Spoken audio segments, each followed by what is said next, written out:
Listen up, Gotham. This is Batman. Tune into the Bat Fan Addict podcast with Sammy Warm Hands. And if you don't, I'll be coming for you.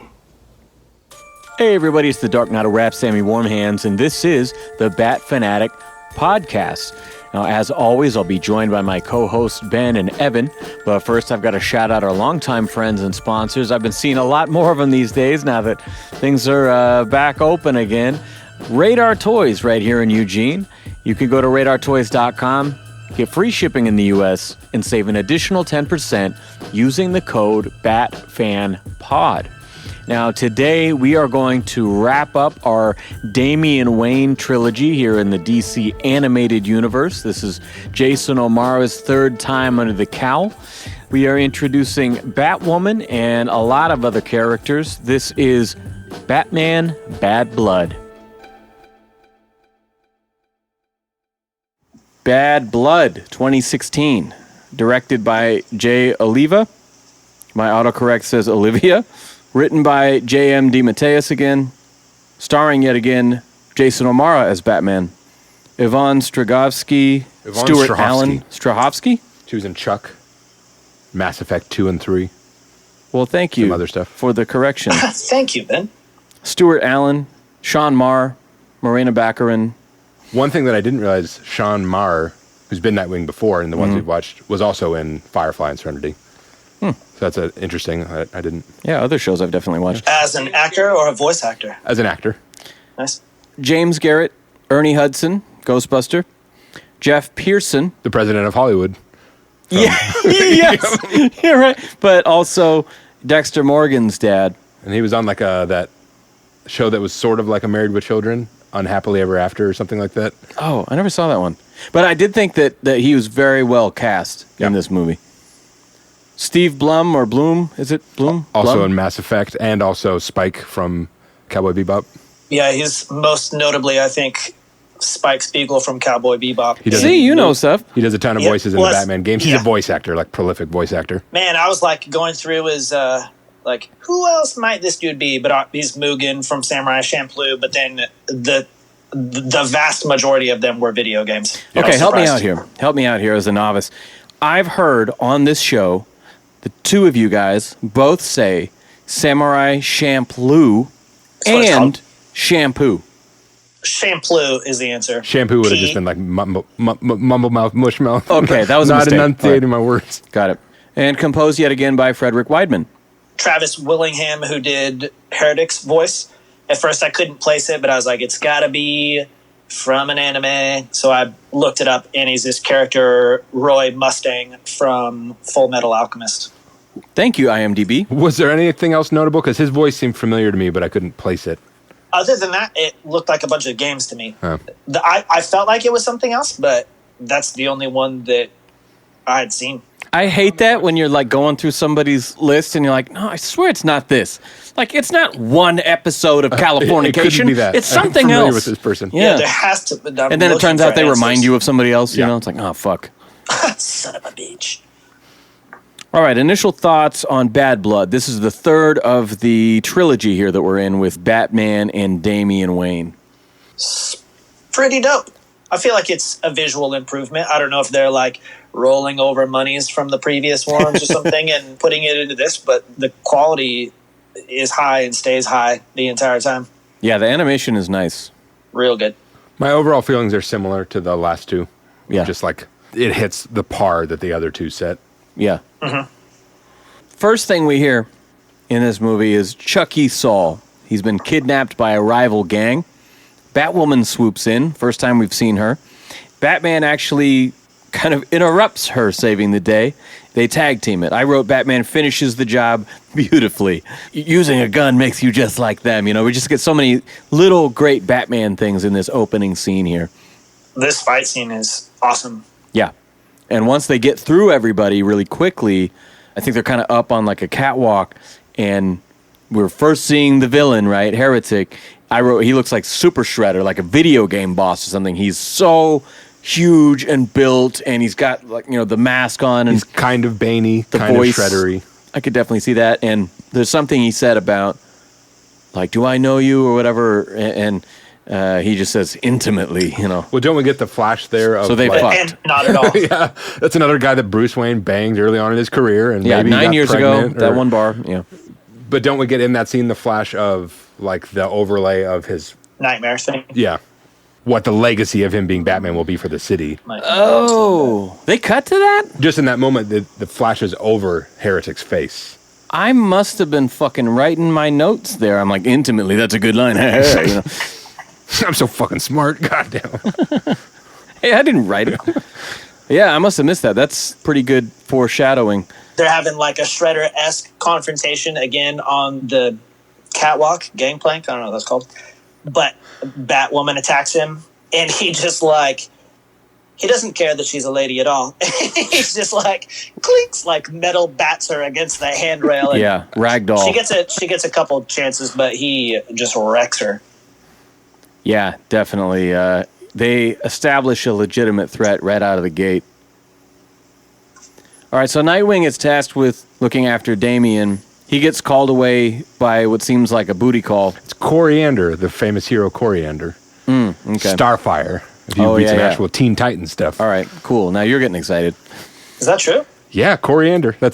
Yes, you guys, come on. If you know Ragman, but you don't know Starfire, what is this? That's funny. Starfire is a great character. So anyway, he misses out on Starfire's whatever they're going to do and gets called to the Batcave. Alfred is impersonating Bruce via CGI at some kind of virtual board meeting, which I find very interesting and classic Batman shenanigans, where he has like a fucking modeler doing the voice and everything. And Dick comes in, he's like, hey, you got to watch those bloody L's if you're not going to blow your cover. Because you don't know it's fake at first, and you hear him say that, and you're like, what? And it cuts to fucking Alfred's VR helmet or whatever, I like that he has to try to act like Bruce. Yeah. Batman's been missing for 2 weeks since the confrontation there. There was a big explosion, and everybody got away, but they haven't seen Bruce. We see Lucius trying to convince Luke to join them there at Wayne Industries, Wayne Tech, whatever they're called in this universe, instead of the military. And Wasn't he already in the military? It's a very short scene. They don't give us a lot there for a character we've never seen on screen before. And in Detective Comics, wasn't he like an MMA guy also? Well, in that, I think he was like famous. Yeah, he might have been a fighter. Yeah. And this, he's just like was in the service, is what they say, I think. Yeah, I think so. But anyway, he's trying to you should come on board, work with us here. And then we see Kate meeting with her dad for dinner and talking about how Batman's gone. He's MIA, and nobody's seen him since. And the Batmobile drives by, and bye. In this scene, I swear, Colonel Kane pulls out the flask from his pocket, and I thought he was going to put it on his salad. I was like, that's disgusting. He has a real problem. That's no dressing, Colonel. Maybe it's like Elf. He keeps his maple syrup in there. Yeah, that's true. It could be Thousand Island. Yeah. There's too much sodium in these restaurant dressings. I can't use it. So, quote-unquote Batman, because we have Dick filling in now, he picks off Black Mask and his gang, Batman Begins style. I really like this, swooping in and out of the frame, very stealthily taking these guys out. Already good action in this. They escape on a semi-truck. And so they're hanging off the back of it. Robin shows up. Fuck, should I be scaling the side of this thing? Why are you looking at me weird? You're giving me a look.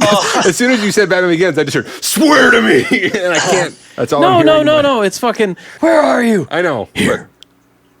In the part with Black Mask where he's down on the ground and up against the car, it was another one of those Batman 89 were sitting at the mob table caught in the crossfire action where he's on the ground and Batman is in front of him, but all of his goons are behind Batman and they all open fire in his direction. Your boss is right there. That moment bothered me too because it was not as bad, but then almost worse because of it. At the end of Under the Red Hood, Jason shoots Batman and Batman rotates. Jumps out of the way? Yeah, no, he rotates faster than the bullet goes. Mm-hmm. Yeah. That's ridiculous, but it's so stylized that I sort of give it a pass, even though it doesn't make sense. But this one was like, they all see Batman, and they all shoot their guns at him, and then he notices and jumps out of the way.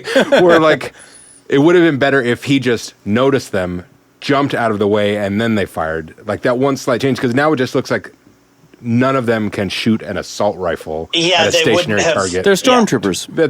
It's such a weird choice. Well, I knew we were going to have this conversation on this episode because there's a shot later where Batwoman dodges a gunshot that is as close as you and I are sitting. Whatever that one must not have stood out to me as much. Is it the gun is fired and she moves, or she moves before the gun is fired? I don't know. I was like, I swear they're going to either be hung up on this or have some explanation for it. But to me, it looked like the same shit as the other one that you guys didn't like. Who's pointing the gun at her? I don't remember that one. Talia. I mean, the only way it can be justified, I didn't notice, so it must not have bothered me, is, again, if someone moves before the shot is fired. Yeah. And again, you can argue with these people because they're supposed to be like the best fighters, the most agile, just like honed reflexes. They can do stuff like that. But once the gun is fired, you can't do that. Which is why that scene was so bad, because it was multiple people pointing rifles, which are fairly easy to shoot compared to like a handgun. They're like Coldplay, man. They're just moving at the speed of sound. Wow, hot damn. That makes me wonder what the criteria is for even being hired as a goon. Because, like, if willingness, marksmanship is not scheduling, part of the criteria. Okay with crime. Yeah. Mean. Yeah. Can you work nights? Just done. Do what you're told. Oh, and they give you like a little Black Mask melted face origin story, and that's the end of it or something? Oh, yeah. They fuck him up. I forgot about that. Like he gets his mask fused to his face, and that's the end. Have a good afternoon. Yeah, I remember seeing him in this little scene and going, oh, I forgot he was in this. Oh, I wish he was in this more then, you know? That's a complaint I would say about the whole thing. That's my... Not that... I wish it was more about Black Mask. Let's get to the cons, guys. So, I mean... No, you're right. There's a lot of shit going on in this. There's too much stuff. They introduce many characters right out the gate, and it's not like in Under the Red Hood where Jason shows up, throws the duffel bag down there in front of all the mob bosses and shoots them and all this shit. You know, this Black Mask scene serves a similar purpose, I guess, but yeah, it lacks something because that is not essential to the rest of the story. Maybe they didn't have this in mind, this third one, after they did the first one or even the second one. Yeah. But all this stuff, these are all like seeds that should have been planted in the previous two films of introducing these characters, because this has to do so much. It has to introduce Batwoman, Batwing, Heretic, all this, basically a different version of Talia than we saw before, because her character is extremely different. And when I saw this first. I think I did too. Yeah, divorced from the rest of it. So it didn't bother me as much then. The whole thing was novel, and it was just neat to see like Batwoman for the first time in a thing, in an animated thing. Yeah. But it's not set up well for how much they're trying to do. They really should have cut stuff down. And if they really are a trilogy, then I don't see how some of this stuff is connected or makes sense at all related to the previous two things. Like what? Like, why is Talia actually bad now? And why does she seem to not like Damian when she just left Damian? You know, she's like, I'll leave you in the care of your father. But then later on, when Bruce is on the nightmare machine, she's like, you've become soft. That must have been your father's influence. Like, if you didn't want to influence him, why did you leave him at his house? It's so strange as a continuation of those things, but it's a continuation of those two stories. Yeah. I never doubted that, like, she's got motives, but I felt like there's a weird love between her and Bruce, and she generally cares for her son. And then in this, she just seems like a real villain. Yeah, and they don't really acknowledge that again until the very last scene of the movie, but the rest of the time, she's pretty hardcore. You could have even lampshaded the whole thing by just making it be some kind of weird Lazarus pit thing. We know when people come back from the Lazarus pit, they're not quite the same, and you got something, but none of that. Yeah, you're right. There's always like a one paragraph of dialogue that can fix any fucking if you do it story right. weirdness. Yeah. Something. Okay. Damian swoops in as well, crashes this semi-truck, and then criticizes Dick's Batman impression. And Batwoman shows up. She's not convinced either, so everyone's just giving him shit. He's like, but I was fucking asked to be here, okay? I've tried for so long to not be Batman, and now I have to be here. Exactly. Batwoman tells them what happened when she was there and saw the explosion, and Batman died/disappeared or whatever it was. Damian says, who are they working for? And she responds, when I find out, I'll drop a note in your lunchbox. Like, I like the banter between these characters, like, they are sort of forced to work together, more so than the like detective comics where they voluntarily kind of came together out of respect for Batman and whatever. Yeah, this is more like oh shit, if no one else is going to do this, I better, just don't get in my way, kid. Yeah, I think that there's some good lines in this. I think that I can't remember if maybe Damian is talking about Batwoman, and he says something about, I don't trust her, to Nightwing. And Nightwing is like, but you did trust Talon. And one that connects it to the cartoon right before this, but also like a sick burn, bro. Yeah, and they hated each other in the last one. Mm-hmm. So, got to keep that up. We do get a bit of Kate's backstory here, and this just makes me wish that they had kind of done one step at a time, and we just stick with Kate's introduction and her theme through this, because we get her mom and her sister, along with herself, being kidnapped, but she was the only survivor, right? She goes into the military prior to becoming Batwoman, and then we see Batman was even on the fence about whether or not to enlist her or if he was going to take her down as a threat, because she's a Red Hood type, She has a gun. Got the military background. She's not afraid to kill. And so it was cool, but you kind of took like the first act of a movie and crammed it into one scene through these quick this montage, Well, and I thought about what Evan said before about talking about like the first one, Son of Batman, how it's like an action movie. Mm-hmm. And so maybe you give an action movie a little bit of a pass if the whole point is to be exciting action.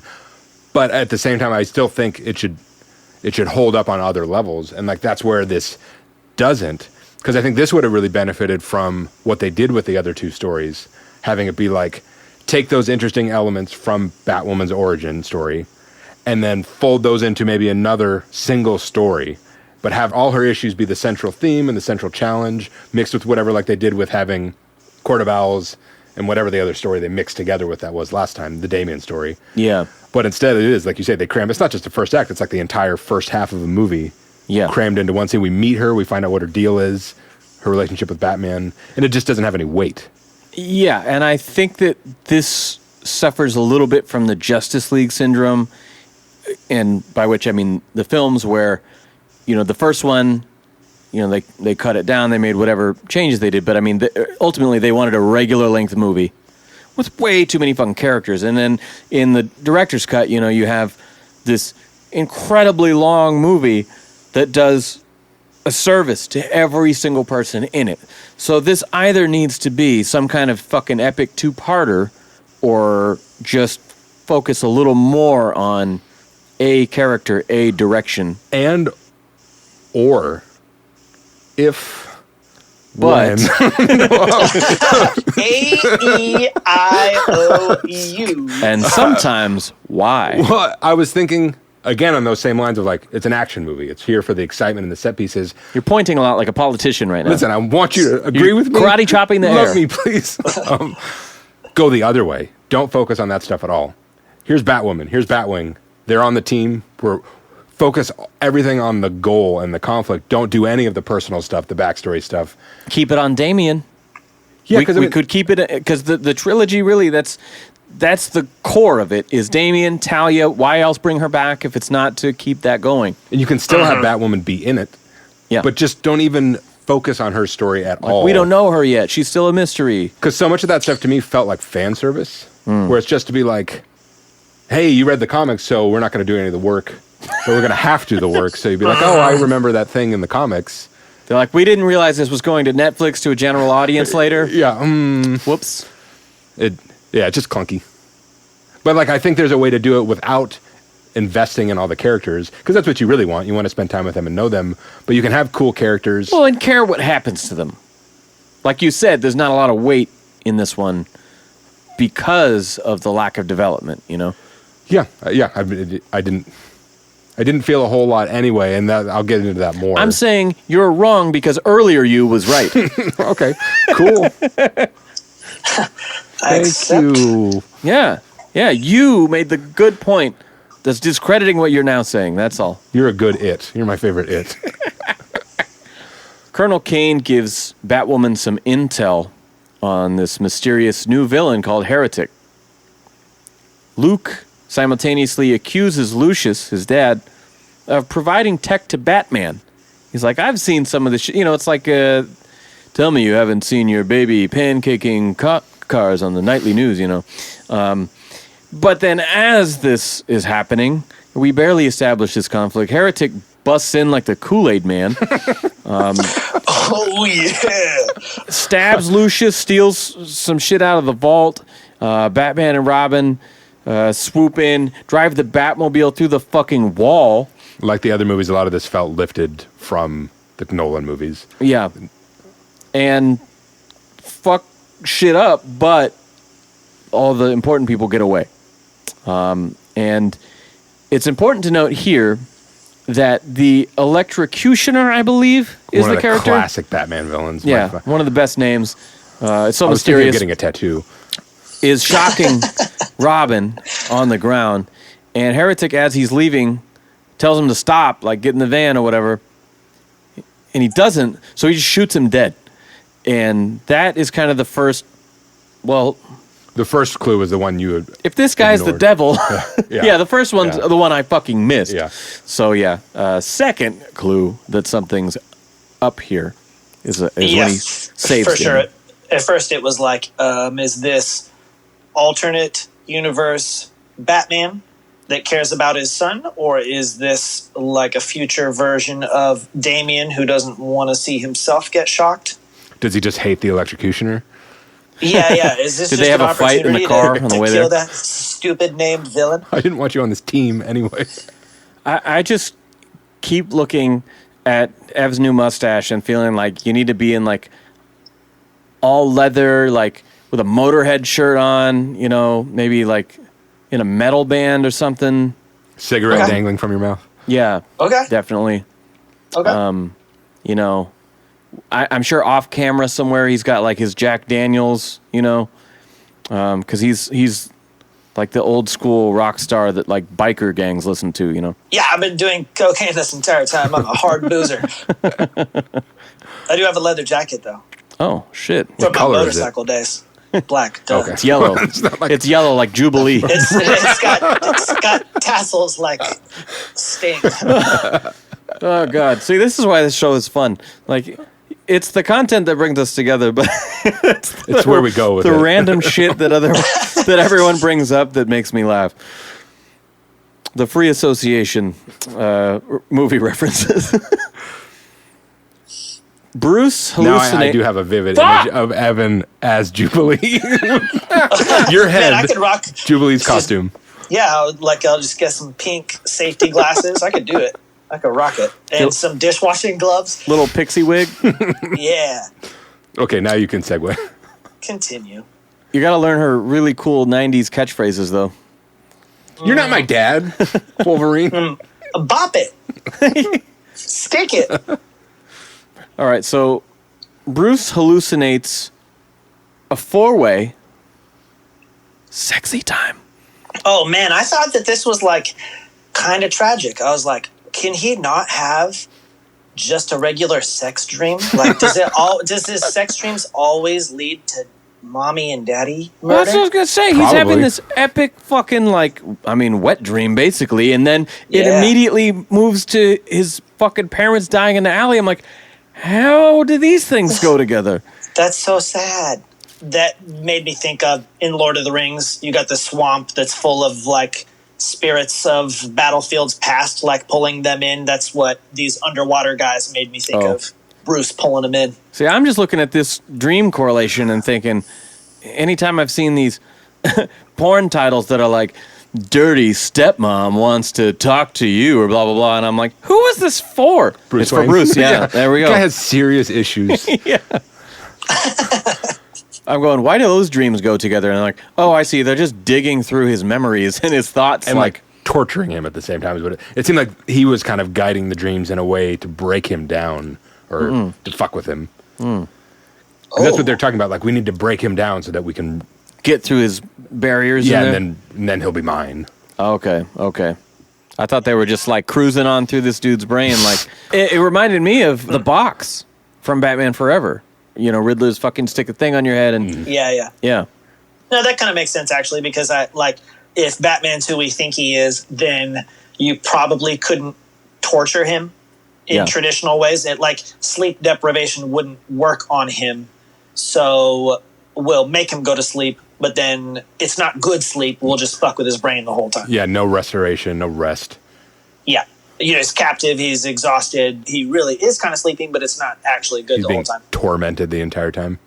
And I only meant to say that when Talia shows up, I was like, because they don't, at that point, you don't know about the heretic relation. I was like, and again, I'm thinking, like, what is she doing? I thought that she was kind of good guy.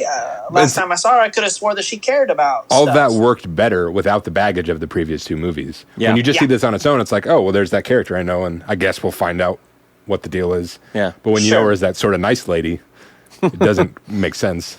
And who I would do was anything thinking- to protect her son. Because Yeah. that was the purpose of the Yeah, first exactly. film, is that she was going to protect him at all costs. No, you stay back, little fucking weapon ninja. I'll protect you. When she shows up, I'm already thinking Heretic is the villain Yeah. in this story. Well, okay. And she shows up, and I don't mind that, okay, he's slightly sub-level. He's main villain henchman. The dragon is the term. But then it just gets worse She's the than wizard. that. He's the dragon. Okay. Yeah, but then it just gets even worse than that. This is a very good case of a well-designed, expendable henchman, I guess. Yeah, I mean, it's like you think Shredder is the boss and it's Krang, except Krang was like a normal businessman in the last movie. Yeah. He ran an orphanage and he was genuinely nice to people. Yeah. But picturing He worked with Leslie Tompkins. like a brain with a face and an arm, like in a cafeteria, and in an office setting. The tie clips somewhere. All right, so Luke vows revenge for his dad. I want to stop you again. Does Krang wear the tie or does the robot wear the tie? No, I'm picturing him just as the brain. Okay. He's just the brain by itself, he's no just suit. brain him. Okay. Yeah, he's just brain Krang. Like Meatball. Okay, Meatwad. Yeah. Meatwad, yeah, like Meatwad. Like a meatball, you know. Oh my God, Meatwad is Krang. Yeah, basically. You're right. Meatwad is Krang without the suit. Well, my work here is done, everybody. I got it. All right, so Luke vows revenge for his dad. Kate and Montoya have their little meet cute at the bar. Again, I'm saying entire scenes in one tiny line. They just don't need to be there. Because they don't serve a purpose. They don't lead to anything. Yeah. And because when we get her, she's kicked out of the military because she's a lesbian. That's her backstory. Yes. And that's not touched on at all in this. And so having her have a relationship with Montoya is kind of interesting and could tie into that in some way or reveal something. I guess it reveals she's a lesbian. Yeah, but all it is here's my number. That's right. We remember who the character is, but we just read Dark Prince Charming. We just talked about this and how it cuts from one or two pages at a time, back and forth, back and forth, back and forth the whole time. And yet it feels great because you're only focusing on these two or three main characters, right? But in this one, it's we're jumping here, we're jumping there, we're jumping back. And it doesn't have the same effect, even though you're pacing it the same way. You know, what's the point of that scene? Just to be oh, cool, she's a lesbian. Yeah. And it didn't even have to be Montoya, really. If you were going to toss that scene in there willy-nilly, then it could have just been any person in the city. Well, that's what I mean, because that's in the original story, the comic, that her comic. But so that just feels like another fan servicey thing. Hey, remember? Yeah. But it's a waste of time. Yeah. Dick unmasks as Batman for Batwoman. He's kind of talking to her as if he knows her, and she's like, what the fuck is this? So he takes off the cowl, which if you look at the shot, they're on a rooftop, but a low rooftop, and right behind them is a big building with various lights on in the windows. I'm like, okay, so you're going to take off the mask in full view of like, I don't know how many 100 people live there. That's really funny. I liked Nightwing's dialogue in this a bit, where they're just talking about Bruce. This is material that we've seen and covered before, but I just like the way he's talking about like the layers of the mask. He, like, Batman is a mask. I'm pretty sure that Bruce Wayne is. I don't even know that that's a real thing. And then I think that behind all that is just pain. Yeah. Yeah, that is the thread or one of the threads they should have focused on. Yes. And Totally. cut this other stuff away. And it's as kind of they're mining through his head and shit. Yeah, because you get that with the glimpse of that. And then they could have tied that into the Damian and the heretic stuff. I think that they do some cool stuff in this with Nightwing, where he's not having a bunch of interactions with Batman where they are chopping it up together and he is arguing about how the stuff affected him. He's just kind of sharing his story with a couple of other people. He sort of bridges the generational gap between old school Bat Fam and new Bat Fam, you know? He's the one who spent the most time with him out of any of them. Yeah. Totally. And it's interesting, too, just this whole, like, everybody's complicitness in this stuff, but also his partially rejecting all of this. Like, this is not good or healthy, really, and it's kind of weird that I'm still doing it, but still willing to. The city needs it, so if anybody's going to do it right now and is going to fill in, it's going to be me, no matter how much I may not actually like it. He said something at one point earlier. We were talking to Damian, and he tells Robin that no matter how hard he tries, he can't get away from Batman. I know the feeling. Yeah, and he's trying. like, he's been trying to get away from Batman. But that's what I thought. I was like, but how hard have you been? You became not Robin and you became Nightwing, but you're doing the exact same line of work. Yeah, just like across the river, Gotham. right? Yeah, he's in like Bloodhaven, which is like next door. Yeah. Yeah, you make it sounds like a lot of talk, bro. You claim to not like it, but you're still here, though. I'm against everything that Batman stands for. He wears a cape. He's got a hood. He doesn't use batons. That's like, what is this? See my mullet? But I will say that's one of my favorite things is I love this design of Dick Grayson. Yeah. It's another one of those The Rock 90s picture of like a turtleneck and a gold chain. Yeah. And the mullet. Turtleneck it just looks, and chain. I think this whole design is tight. I like his street clothes, but I also like the blue being a lesser focus on this costume, where it's almost all like a lighter black with just the blue logo, not like the blue on the arms. Yeah. And it's got a little mini collar or something that would serve as like neck protection. And even the batons, like hitting somebody with a baton is... That breaks limbs if you get struck with a baton. For sure. Yeah. That would like legitimately really, really hurt a person. Maybe this would actually be the killing blow. That I don't kill people. I just hit them in the head with metal batons. Yeah. I'm not a savage. There is another line in that. As long as you cut away before they die, then they're all right. Yeah, they're just, he fell asleep. That's okay. Yeah. Like the nuns caught in the explosion. Like how totally The lived. explosion blew them to safety. Every movie ever, a punch just knocks someone out. No one ever goes, "Oh, son of a bitch!" Why did you hit me? Yeah, yeah. Oh, I think Austin go to Powers sleep. has that, doesn't it? When he's trying to knock him out with the chop. I could only think of like Will Ferrell sliding into the room to be burned. And I'm he's just like, very badly burned. badly." Which also needs the Archer reference of Archer is the one show that I love where anytime somebody gets knocked out, is he asleep? Well, that's bad. You shouldn't sleep after that. When you were talking about the pain, that line was really spectacular because I liked it. That's another, and it's probably pulled from a comic, but another sort of like reimagining of their Jeez, relationship. no faith in the writers here. I don't know. Take I'm just, that, J.M. I'm always, DeMatteis. I'm always going to couch everything I say just to make sure I'm sort of right, even when I'm wrong. Like the traditional Batman and Robin relationship, especially those two, because that's the original Robin, their relationship, generally was portrayed like correct on the surface. What you saw was their relationship. He was his ward, and he trained him and did all that. But then in this one where he's saying like, well, I spent all that time with him and I admired him and I looked up to him and I wanted to be him, but I realized like he was never really there. Yeah. And so I was just, you want to know what it was like to be with him and to grow up with him, it was lonely. Oh, Because yeah. we were never really there. Like that's an interesting look at that character who, again, like Dick Grayson is always the one who's like, he's the Robin that worked, that like didn't have all the, but I like the way they frame that it's still messed up. It still didn't work. Yeah, I didn't do a very good job repeating that back, but for stuff that we're kind of familiar with, whether it was the phrasing or it was the delivery, it felt extra impactful to me this time. It was very real. Yeah.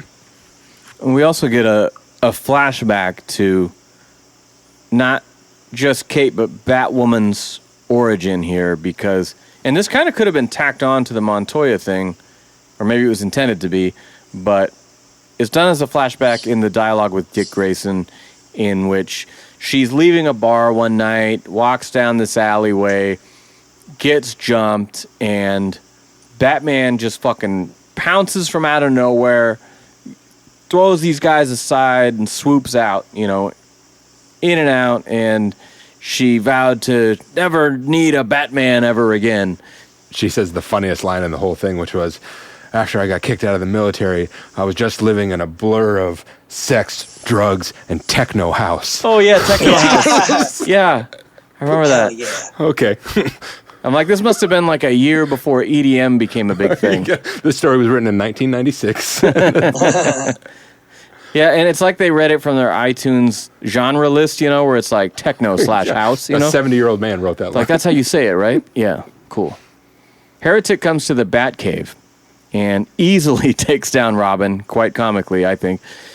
Luke goes to his father's office and suits up like Iron Man. Tetch goes into Damian's head now that Heretic brought him back. And then Heretic unmasks to reveal that he is essentially a test tube Damian, as you mentioned, the clone. Talia intervenes here, and Heretic whines like a bitch. Whoa. And she kills him. I'm going to rephrase that? Jeez. Like this. This is There's how... nothing wrong. There's nothing wrong with sharing your innermost vulnerabilities, Sam. This is her perspective in this scene. How could you just kill him like that, Damian asks. He was flawed. Pretty cut and dry. She's like, you're getting weak now too? Done. This scene gets... anime, to me, is really guilty of, for some reason, they can't not explore concepts that have no place in the content that they're delivering to you. Everything, like Pokemon, middle school drama cartoons are like, they're places to explore like existentialism. Just everything. It's like way too big all the time. It's crazy. I watch a lot of anime too. I know how it goes. Yeah, it's like even Dragon Ball Z, fine. which is fairly shallow in that regard. Like, it doesn't delve into that stuff. Still has, and especially it's filler is what it is to extend the time. But like, we're in a fight scene, they'll be thinking about all that bullshit.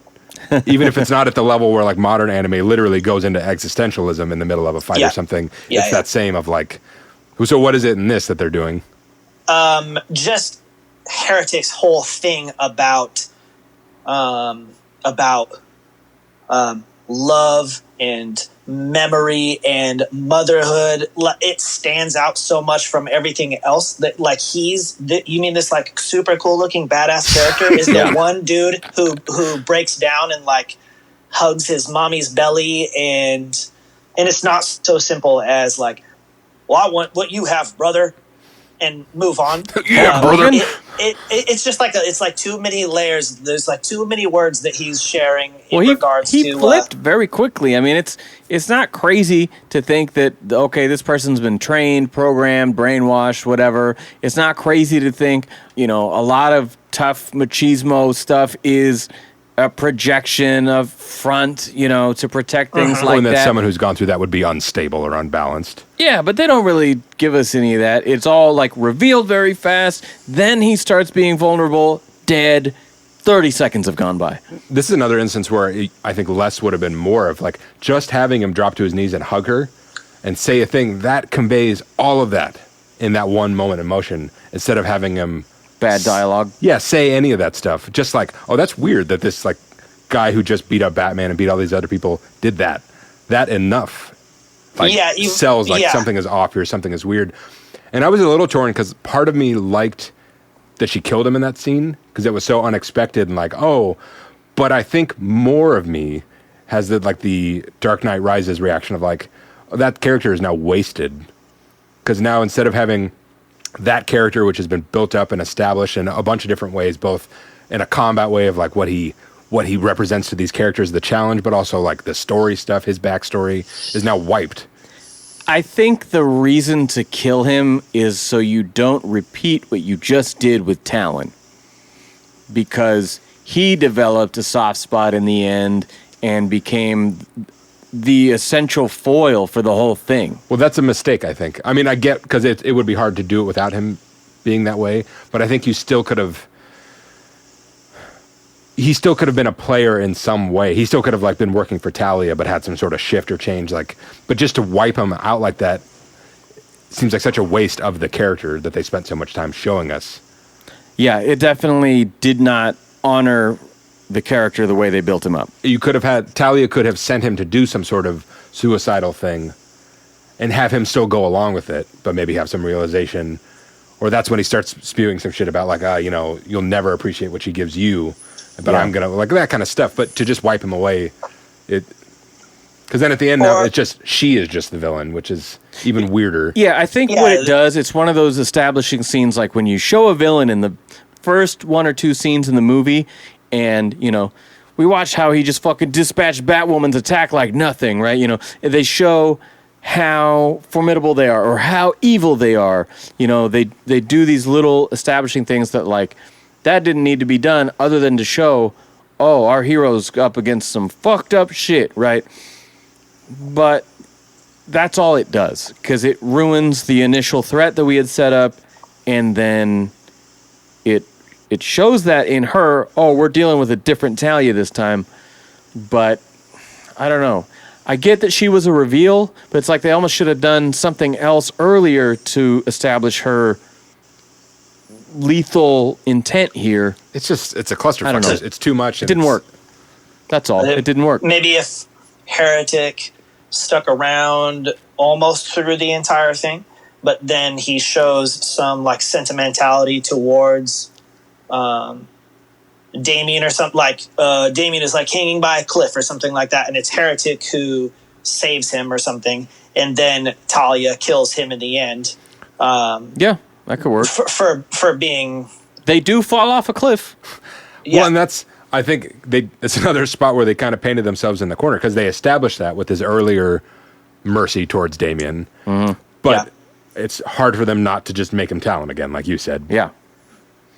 Yeah, it's one of those, hey, it'd be cool. Well, what if we gave this character like another side, right? Oh, yeah, cool. And then they're like halfway through writing it, and they're like, oh, fuck, we just did that. Oh, man. Mercy towards Damian, and he flips. And I better kill him. Yeah, just kill him. In that scene, Heretic is talking about memories and stuff and not being what Damian is, and he says to Damian, I'm going to fill that void with you. Yeah, that was clunky, and yeah. Enter Danny DeVito's Penguin. I'd like to fill her void. You got to pay the troll's toll to get into this boy's soul. Teach her my French flipper trick. All right, so here we go. Robin and Batwoman fight gun-wielding nunjas, as I put it, because they are nuns who are kind of ninjas, assassins, whatever. And Luke Fox enters as Batwing to be immediately mocked by Kate, who says, Batwing. That's original. And I like that line. She makes it seem like she also has the hots for him, though. She gives him like a hubba when he first shows up.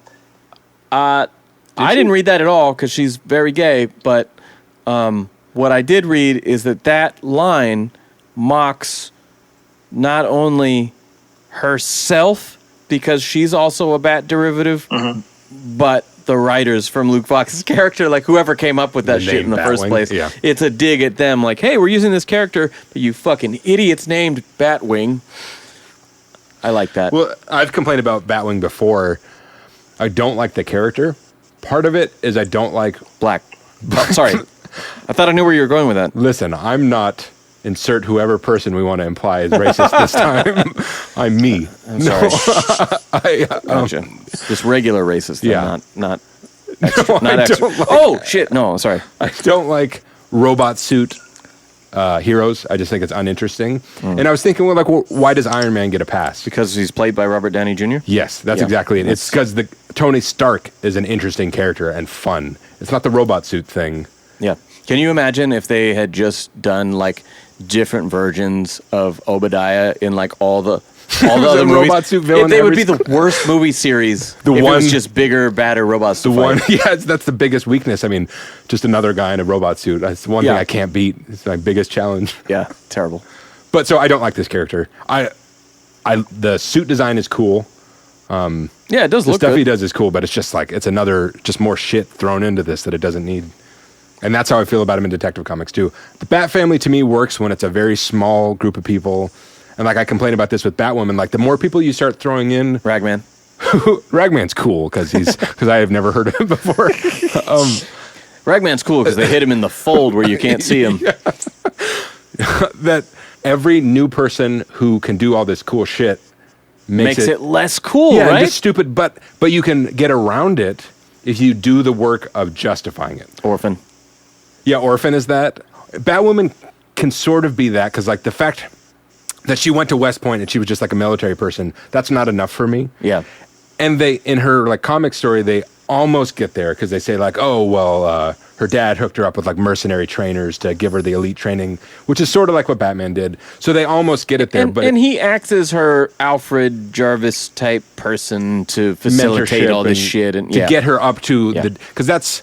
It works because it's like, oh, hey, yeah, this is a Batman comic. Without being a Batman comic. Like, it has all the things. The worst version of this is Joseph Gordon-Levitt as like that. Because you're not showing me, you have not convinced me at all that he's going from average police officer who has trouble fighting two guys. We need some hotter heads around here. To becoming Batman. That's what every extra character in this does for me. You know, Nightwing, they already did the work. Damian, they did the work. It's one thing that Luke Fox would have access to this technology because he's like on to his dad, right? First of all, that's not developed at all. That's almost a throwaway line before they get ambushed. But then for him to know how to operate it, there's no Batman beginsing this. There's no Iron Man 1 figuring this. Whoa! This is just like, I'm a fucking superhero. You know? Yeah, it's so, yeah. It's like, well, if anyone can do it, that's not that cool. Are there throwaway lines with him about like he's a genius also, or he went to some engineering school or something like that, or maybe in that first dialogue between him and Lucius when he's trying to recruit Lego him. build-off champion. I know that Gotham is a bad place. Oh, but I was really? just thinking that. Well, I mean, how bad trip. is it? Jeez. Like, can Batman and the couple people that he directly picks just not handle the workload? Because I was thinking about like if the Bat Fam is a brand. Because you're talking about, like, the more there are, the less special it is. Mm-hmm. Like, why are they all in the same place? Like, why don't, like, if you wanted to be, you know, if Batman wants to, or if Batwoman wants to be Batwoman, like, how come you just don't go over to the other town and be the only Bat vigilante in that town? Go Why to do you New have York to or Chicago or something. Or Well, that is actually something I was going to bring up about the very last shot in the film.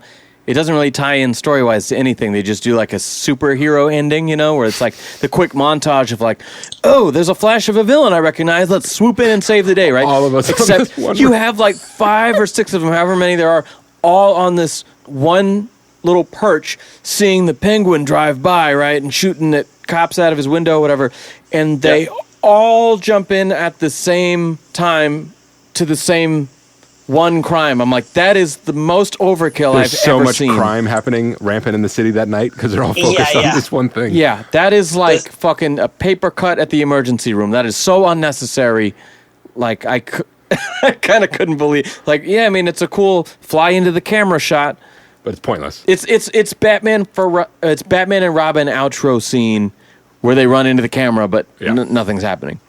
Like, yeah, if you guys all held down the same job and you're supposed to work separate shifts, but you all showed up simultaneously and then everybody decided that they still wanted to work. Then everyone left at 5.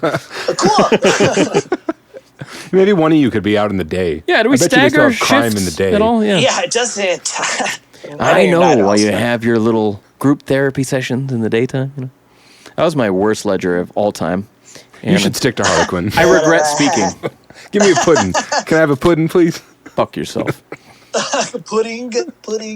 Okay, so we cut to Robin, who is somehow tied up and hanging upside down from the ceiling. Too many things happen off camera in this. But appears in the very next scene, fully suited up to rescue Bruce. And for a second I thought, well, maybe that was one of those other clones or something. Like, no, I guess that was him. And when he rescues Bruce, he slaps the shit out of him because he's trying to bring him back to his senses. I like that just because violence in kids is funny. Yeah. And this was a reversal of that. Who gets to slap Batman? Yeah, really. This kid. Selena. Yeah. That's about on it. his bottom. So, I'm not in the mood. No more bottom slapping today. okay, so That's it. Excellent. Dick's Batman fights some weird guy who walks upside down on his hands for a second. That's a little that little capoeira boxer guy in the roof collapse felt very Indiana Jones shooting the sword guy with a gun. Sam never saw that because that was made before he was born. I was thinking it was kind of Soul of the Dragon because it's like, oh, here's some big game boss fight scene thing at the end that they never explain who this person is and they go away really quickly, you know, like. It's half that because the guy, we don't know who he is. But that's he's just one. Yeah, he's one of the goons. He's been around the whole time. Gotcha. That's He does Shakes this little- McMaston. Scooby-Doo, he takes off the it was me all along. Electrocutioner, you're back. Yeah. Meddling kids. Oh, I knew those tits had to be fake. That wasn't Talia. All right, so Dick's Batman fights this guy. He then tries to help Batwoman and Robin escape, but they fall off of this cliff, as Ev alluded to earlier. And they fall a long time through the steam, the fog, whatever. Quite a bit elapses where they're definitely dead. And then Batwing swoops in and rescues them. Who is immediately dismissed as like, hey, all right, I'm part of the team now, right? And they're like, we can handle this on our own. Except for that. Thank you. Yeah. Please go. Yeah. Now that we're not dead, we can handle this without you. I generally appreciate how much of a turd Batman is, but he's a little too turdy in this for me. I felt the same way, but I think they address it later by saying he was like still brainwashed. Yeah. That's why he's being yeah, a dick to everybody. That I do like, actually. Because I had the By same the thought, like, end- geez, dude, tone it down. Yeah, they're all buddy-buddy by the time you get to the end and ganging up on Penguin, but in between then he dropped some lines that are like, you are being a grumpy asshole right now, man. And the funny thing is, that's on brand enough that none of them even question something is wrong. They're just like, oh, I guess he's having a bad day. I don't know. Like, He's that's him. sleepy. He's sleepy. So a week later, we cut ahead. Bruce confronts Dick in the Batcave. Like, why did you tell Kate everything? She knows our identities. And, you know, he's like, look, he's trying to defend himself. And Alfred's like, look, he made a judgment call. You were fucking dead for all we knew, you know. And he just turns to him and says, you're not Batman anymore, you know. I call the shots. Yeah, exactly. Kate gets the news that she's not wanted in the Bat family, and her dad is putting away the groceries before attempting to murder her. We've established clones, so I'm wondering if that's what's happening. I'm very confused. She defends herself against him in this kitchen fight scene, kind of like the comedian or something in Watchmen, in her underwear, which I assume is only for the viewer. But yeah, that's kind of a wild little scene that's not explained very well. Quick little backtrack. Batman being impressive. They're in the cave, and I think that's where he's like bench pressing. They're all hanging out. Yeah, bench pressing. Yeah, bench pressing. And they're like, "Are you sure, man?" He's like, "It's been a week. That's long enough." Okay, cool. But I'm watching this with my friend Garrett, and Garrett used to own a gym, and he's like, "How many? What's he got there? Like 4 plates?" So we count. He's got 4 plates on each side, and that 45 pounds Garrett's- each?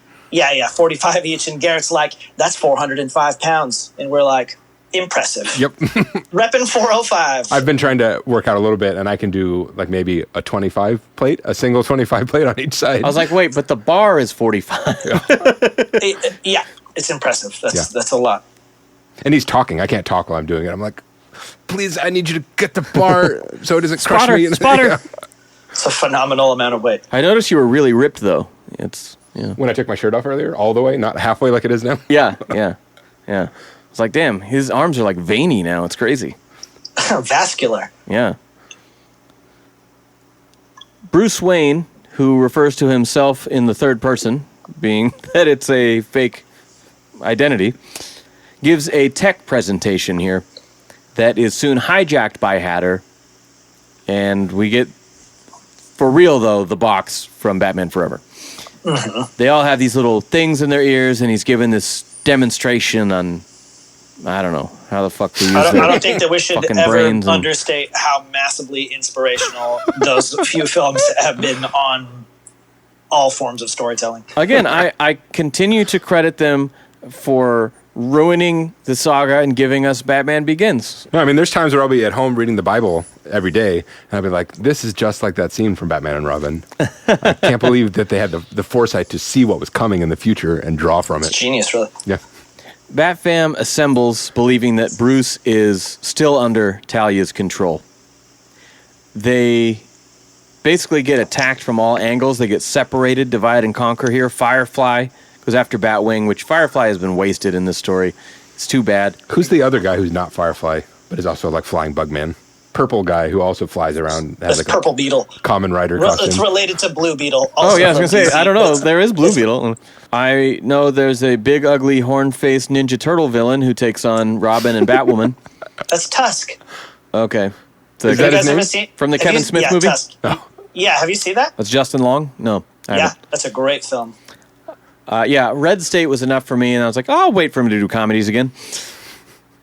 I didn't see Red State, but Tusk is wonderful. Red State's one of those movies where like, oh my God, Michael Parks is amazing. This is one of the greatest performances I've seen in a while. But I would never recommend this movie to anyone. It's not good. Would it be good as a suck, or is it a horror, or what is it? It's like three genres mashed together. Would it make a good sizzle reel? 7 minutes? Oh, totally. Yeah. It's a great indictment of like the Westboro Baptist Church people and that sort of thing. And it's got some really good shit. Really bad movie. Oh. Yeah. Now Kevin Smith's not going to invite you to his movies. You're just burning bridges left and right. Can't go to Italy. Can't hang with Kevin Smith. Can't go to the Suicide Squad premiere. Won't let you in Walmart. And then Batman himself comes after Nightwing. This is maybe my favorite part in the movie. That fight scene is pretty badass. Anytime you get master martial artists fighting their protege is always a good time. This didn't have quite the redemptive ability of the previous ones, but it still had like where I'm watching and I'm going like, this is kind of stupid. And then that fight happens and I'm like, but this is not stupid. This is really cool. I'm going to be honest. I fully fell asleep like numerous times and kept like rewinding and pausing like right around the time where they show up and fight the Nunjas. And I had to watch the last half hour last night. And again, I'm like, okay, what's going on? And I like rewinded a little bit. I rewinded 5 minutes. Get all the way back to the beginning. Yeah, I rewinded like 5 minutes. I was like, nope. That still doesn't really explain any of this. Okay, all right, yeah, I generally get where I'm at now. But then that happened. I'm like, okay, this is getting me back into it. You know? I like the way that stuff shifts around in that fight too. Like who has the upper hand, and it kind of goes back and forth. We talked about the batons, but like this cartoon does a really good job of conveying impact. So everything looks pretty intense to me, but then also adding the batons into it and different kind of sounds and thinking about like that hurts. And you have times where Nightwing is actually kicking butt, but then it kind of he gets his shoulder messed up. Ooh, yeah, that break is crazy. Taken from him. That was like Shredder and Donnie in the Ninja Turtle crossover where he fucking breaks his arm like that. Yeah. Except he bounced back really fast. Yeah. But I like that they stuck with it, so the whole rest of that fight scene, he's like dragging his arm, trying to work against the disadvantage. True. Although I think normal people, when that happens, you just like, again, you go into shock. Cry? Yeah, usually it's kind of ball up, take the batons. It's like when Scarecrow is making his scary speech and then gets tased in the face. Yeah, that's the way it would go. My arm! You'll scream and you'll cry. Oh! Super cool edit from the Nightwing Batman fight into the Batwing Firefly scene as they cut through them flying through the air. That was really nicely done. Again, for as much as I'm criticizing this movie, I really like Jay Oliva directing these movies. His use of motion and action is just great every time. This is well choreographed. Yeah, and we see Firefly get sucked into a fucking vent and explode, so he's dead. Robin tries that? to save the big, heavy, rhino-faced fuck. Tusk. Fails at that. I like that because the callback to the justice, not vengeance. Yeah. And he's dead. Yeah, I thought, He but I tried thought that anyway. was nice, though. Yeah. Pat on the back, A for effort. That he even could pull him at all was another one of those. This is not how that works. No. Yeah, I was watching. I was Yeah, like, he's yeah. a fucking child, and that guy's like 400 pounds. Yeah. Oh, he's not there. Yeah. Got it. And then there's an awesome fight with Talia and Batwoman. I really like this They face-off. both have guns. That was cool. This is the dodging the bullet where Talia draws on her and she fucking just dips out of the way. But I really like this fight sequence, and it's frankly the only scene where I was like, oh, I remember this from when I saw it on Netflix years ago. I think the only one that stood out for me was that initial catwalk fight. Everything else was like completely gone. I mean, it has a little bit of the Batman Ninja effect. It was like, now there's this, now there's that, now there's the other thing. It's like, what? Alfred takes over the control room. He fights one dude whose fucking eyeball explodes or whatever. He punches him into the wall of Yeah, he gets poorly shocked. grounded electrical devices. And then Hatter's fucking head explodes. So, like, all the bad guys totally die in this fight sequence, which is unique for a Batman movie. Yeah. I was surprised by that, and also surprised by the lack of gore. When Hatter's brains didn't go all over the place. It's like he has a clean shirt. I'm like, I don't know how. Oh, That's like, straight up. yeah, in old movies, like the alien laser beams somebody and they just vaporize, or like the clothes fall or something. That's how I felt about that. Like Clothes fall. That's a good one. His head turned invisible. That's funny. I just find it hilarious, the like details, especially in the action sequences. I'm like, that was cool. And Evan's like, yeah, but did you notice from the angle, you should have been able to see the splatter on the seal, you know, I or didn't like, see any guts or cartilage or... or like the sound that it makes when you punch versus when you hit with the baton. I'm like, damn, how do you even, yeah. Really good at taking all of the fun out of stuff. Thought that was my job. You got any like a rivet machine, Trivia? quirks that work? Yeah. I need practical mechanics. Yeah. Things, show me something that makes sense. When Firefly got sucked into that event, what would have actually happened was... So, You guys know anything about hovercraft buildings? and thank you for that brilliant segue, because what I was about to ask you guys is, where did this Avengers spacecraft thing come from? Because we started this scene in Wayne Enterprises or whatever the fuck, giving this presentation, right? And they swoop in to the same place and try to get to the back room where Alfred ends up, right? And they try to stop these guys and take this shit down. And then just at some point, we are also on this They don't really space talk about station it, thing. but it took off. It did. That was like... Yeah, It should have been from established as from like... the water. Yeah, the vision of Gotham's future, that we can protect it from the sky. Yeah. But there was just a scene of the building lifting up. Oh. I think before everyone gets brainwashed. As Okay. part of Yeah. the presentation. Yeah. Because there was a shot that was this fucking spaceship thing flying in the air right next to Wayne Tower, like near the top. And I was like, wait, we're in two different... and then I'm cutting back to the Batwoman and Talia fight. I'm like, yeah, okay. Yeah, they are on a thing. Where the fuck... And by then I was like, I'm not rewinding this again. Yeah, I get the feeling it was in the harbor somewhere, and then it took off from there, and then it's floating. It's just bumper bowling on Yeah. buildings in the city. It's very like Ninja Turtles video game / MCU Avengers. It felt movie. like Marvel-y in a bad way. Yeah.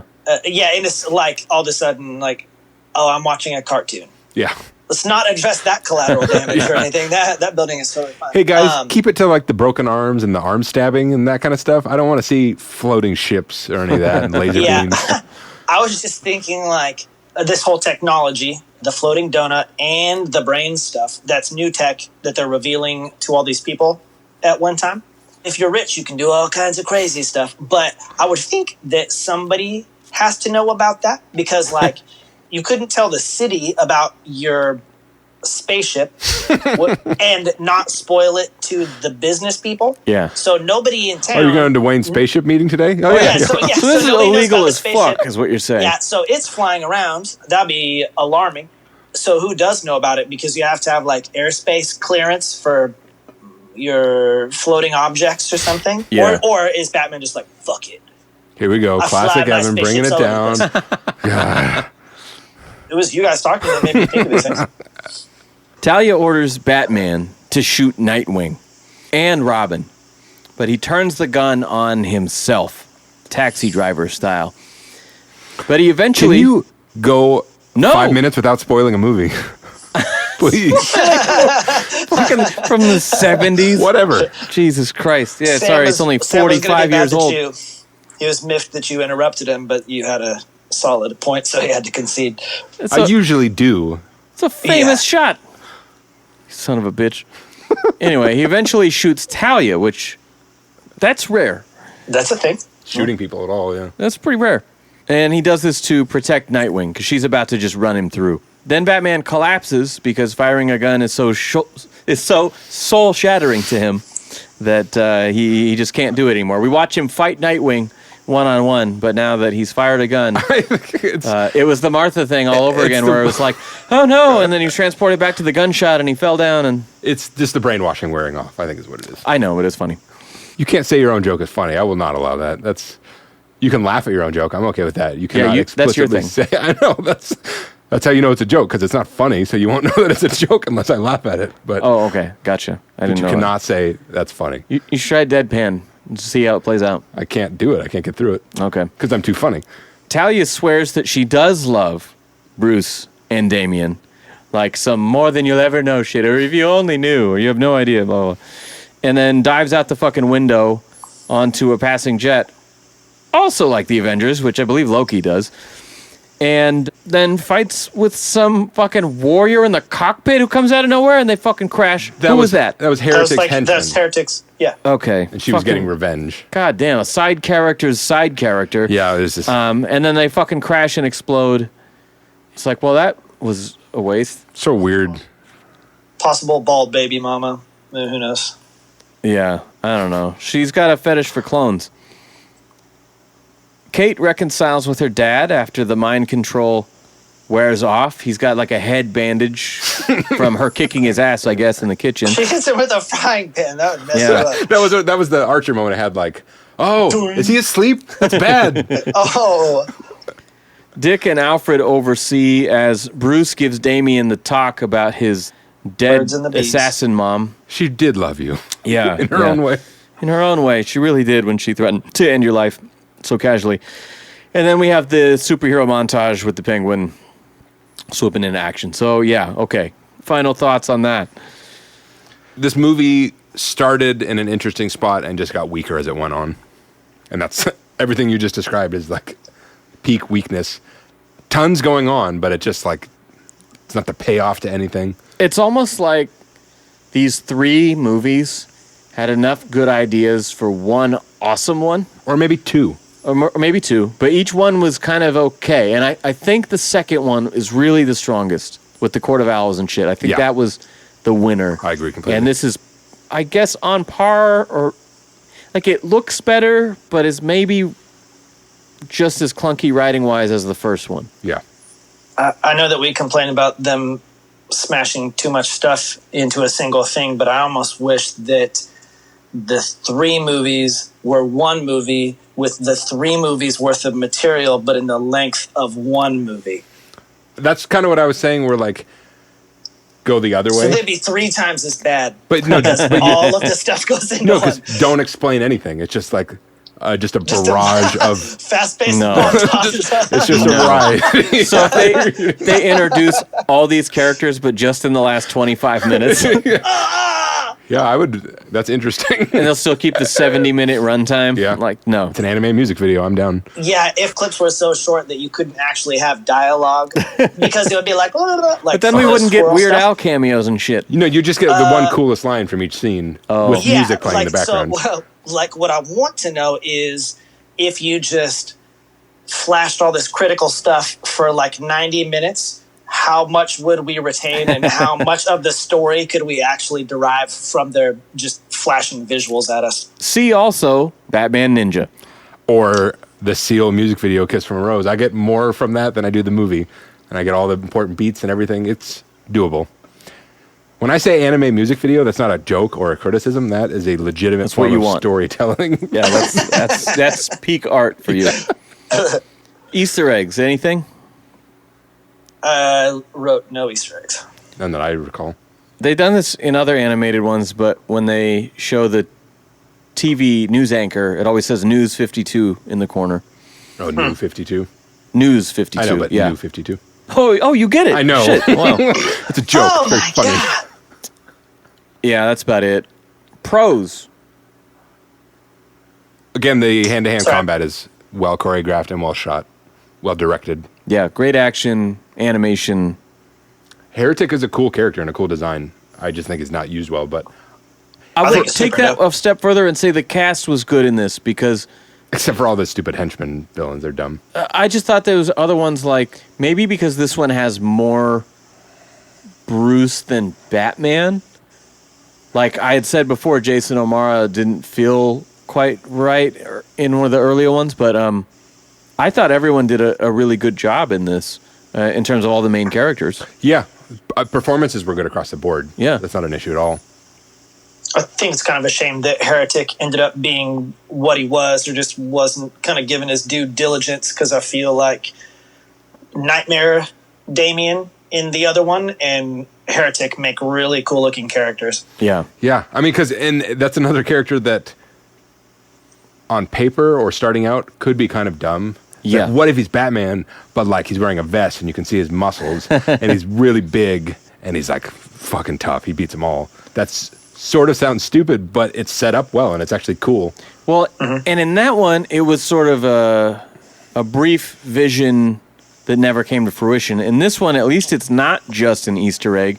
We do get a bit of it, even though it kind of fizzled out. Yeah. I just want to see good visual design deserves good storytelling, good character. When are we going to get Boba Fett, Darth Maul, all over again? It is, and I'm thinking like, when are we going to get like the Asbats animated adaptation? You know, where we get to see fucking awesome armor-plated fuck shit up, shooting those mini Batarang discs out. That has to be a thing for them to mine at some point. They got to do it, especially after like Curse of the White Knight and like coming back. Like, don't do Nightfall because it's just too fucking long. You can't do it right. But just give us some Azrael shit. I want that. I did talk about in one of the previous ones that I hope that they were like, or I talked about the Justice Society one and then the Long Halloween, that I hope that if they're not successful, it doesn't matter because they're not going to put money into stuff that isn't successful regardless of if we like it or not. But I would love it if they're just like rolling the budget over a little bit more or something like that, so that they're like, oh, Long Halloween, that was more successful, and they're just like set the extra aside for the next one so they can like budget, and then you could have something like that with Azrael or something, or like a legit awesome 2-part storyline where the storyline and the animation were peers. Yeah. I think how well the next Batman movie does will have a big part in that, because both in preparation for that, they want to keep Batman hype alive, so they'll keep releasing things. But if that does well, that would be the perfect time for them to capitalize on that and like, you know, really go all out with the next Batman cartoon. Yeah, Totally. you know that they'll have something up the sleeve to drop like right after the Batman, but if that hits really big like Nolan did or something, then yeah, we're going to get a lot of cool shit. It's interesting too because I know that somebody knows the value of this I know market. that somebody knows. Somebody knows the value of this market because like anime isn't only big in Japan, it's also really big globally. And so for a long time, it felt to me like there was just sort of this insistence on, well, like the American market likes Japanese cartoons. Did they just not like Batman cartoons or something? And it felt like intentionally dragging our heels when we could be introducing characters that originated here into this market if we only delivered the same amount or the same quality of content that people are used to from this. Like, why do we suck at this?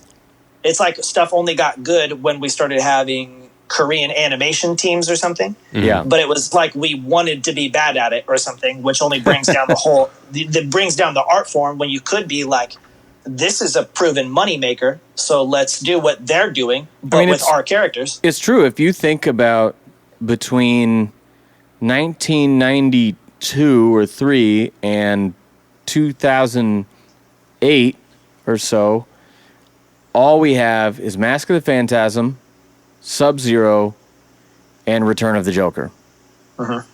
Interject if I'm leaving something out, but I mean, there was nothing through that whole period, and now it's nice that we are getting a lot, but the quality goes up and down depending on... But in that period, too, in the 90s, that's like...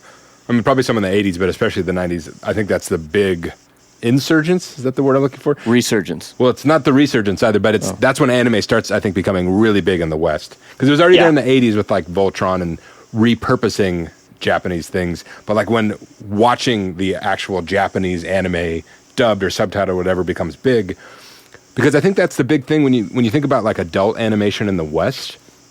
At least when I think about it, what the fuck, dude? Try again. At least when I think about adult animation in the West, it's almost always more like lewd or raunchy. They never really went for action or violence. Sometimes there could be darker stories, but it always seemed more, again, like lewd or raunchy or comedy based. When that's, I think, besides just the novelty of a foreign culture, what people, myself included, like about anime was that it was a cartoon, but it took action seriously, and it took violence seriously, and it took drama seriously, intertwined in all of that. And that's perfect for Batman or dark superheroes, comic books, that kind of stuff. Yeah. So that brings us to cons then. I think we kind of said it, but I just wrote there's just too much going on to care about it. Yeah, there's nothing that you care about. There's nothing, for whatever reason. Yeah. Nothing really matters. Yeah, agreed. My eyeballs were happy the whole time, but if I thought about stuff, then I did not like it. Yeah, and it kind of has the opposite effect for me, because if I can't get involved in the story, I'm either on my phone a lot, or like in this case, I'm nodding off and having to fucking rewind it, like, which is very rare for me. Unless you give anime music videos a try, because that's all... You don't have to care because it goes by so quick.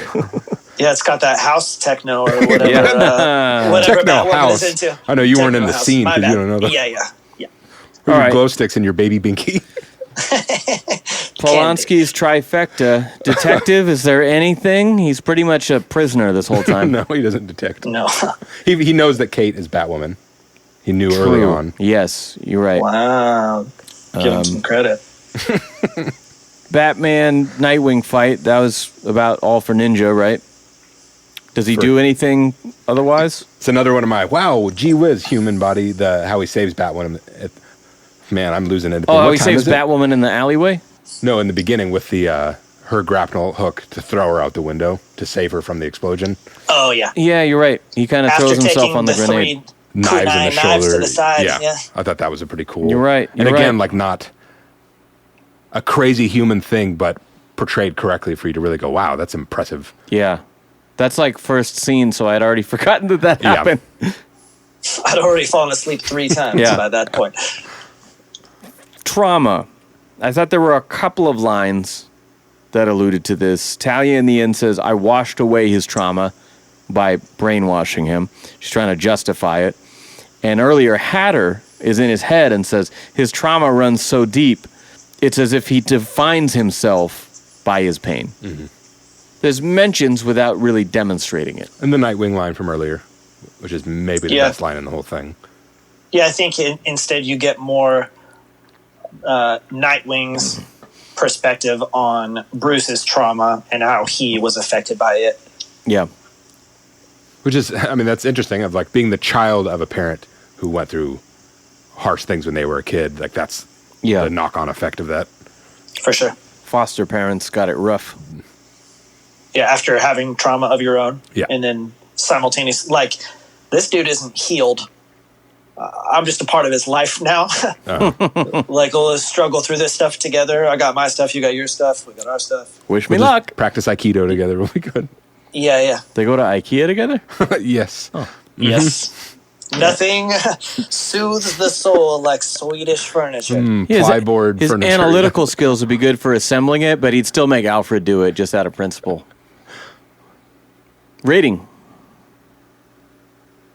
You got to check your notes for that one. Well, I was trying to figure out I just want to say that there's some point in the Batwoman Talia fight where one of them calls the other one big dirty, and then it gets cut off with a punch. There was some noun coming after you big dirty, which... Isn't there an actual bitch in that last fight? Maybe. So then you know that what comes after dirty is not bitch. It must be harsher than that if they have to cut it off with a blow. Yeah, maybe it's like a PG-13, like you only get one fuck, They get then one you bitch gotta for cut the whole other thing. one. I've noticed with animation, they'll rate them R when they're PG-13 by movie standards, So, like, I think they got to be a little more careful just because, like, PG-13, but kids will be buying it, Big dirty scoundrel. Yeah. Scoundrel. It's 2.5 for me. 2.5? Yeah. I was going to say 3, but I'm not, yeah. And that's not a 2.5 that I want to walk back later because I don't know my own scale. That's a 2.5. Yeah, I think it's right down the middle. It looks really good. Good character designs. Just doesn't matter. Yeah, I'd say 3 or 3.5. It's enough for me to either be right in the middle or slightly more on the positive side. All How do right. you rate this mustache? 5 out of 5. Thank you. Well, DC, now that we have eviscerated this trilogy of movies, keep us in mind for future premieres because, I'm seeing other people I know on the internet. You're allowed to go to the Can movies see on these your cool own, right? shits, You don't have to wait for them to invite you. Yeah, but I want to see it early. At this rate, I'm going to get it more spoiled than I just did for you. Well, yeah, if you wouldn't spend time with people who spoil things, you'd be all right. Those are my people. Hey, I just saw Suicide Squad. Everybody died. Go check it out. No one said that. This is Robin. Thanks for checking out the Bat Fanatic podcast with Sammy Warm Hands. All right, that is our show. Thank you guys so much for listening. You have heard me say a million times, please give us the 5-star rating and review. Well, I wanted to shout out our friend, the Nando Knight, who actually went and did that the other day, and I appreciated his kind words. I also appreciate you guys sending us messages when you listen to the show, and like, I was yelling at my phone trying to interject and shit. I like that. It's a good time. Again, thank you guys for listening. Thank you for supporting, spreading the word. If you want to see an interview with me talking about my Bat fandom and history in that, you can subscribe to the Bat Force on YouTube, and I was on the Everything Batman podcast, so shout out to those dudes. We are going to come back to you with a spin-off from the Murphyverse, White Knight, Harley Quinn.